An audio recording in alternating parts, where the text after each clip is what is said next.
নমস্কাৰ বন্ধু বান্ধৱীসকল, মই আপোনালোকৰ সন্মুখত মধু নাথ। আজি মই আপোনালোকক কৃষি কৰ্ম পৰীক্ষাৰ বিষয়ে ক'ম। আপোনালোকে এই চক্ৰটোত থকা যিকোনো এটা নম্বৰ ধৰিলেই হ'ল। নম্বৰ ধৰিলে চাগে, আহক তেন্তে শুনক ফলাফল।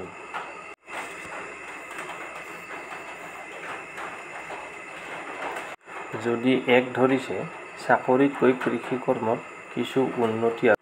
2 কৃষি কৰ্মত কিছু উন্নতি দেখা যায়। 3 কৃষি কৰ্মত বৰ্তমান লোকচান দেখা যায়।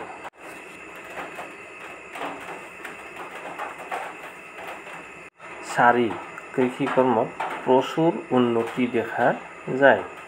5 কৃষি কৰ্মত কিছু লাভ হ'ব।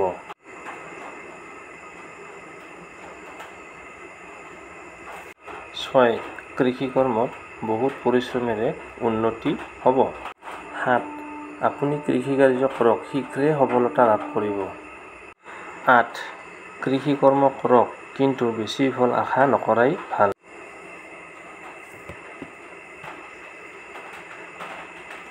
9 কৃষি কৰ্মত প্ৰচুৰ উন্নতি হ'ব, কৃষি কৰ্মত মন দিয়ক। 10 কৃষি কৰ্মত শুভ ফল দেখা যায়, মন দিয়ক। ধান কটা আৰম্ভ দিলেই দেখোন।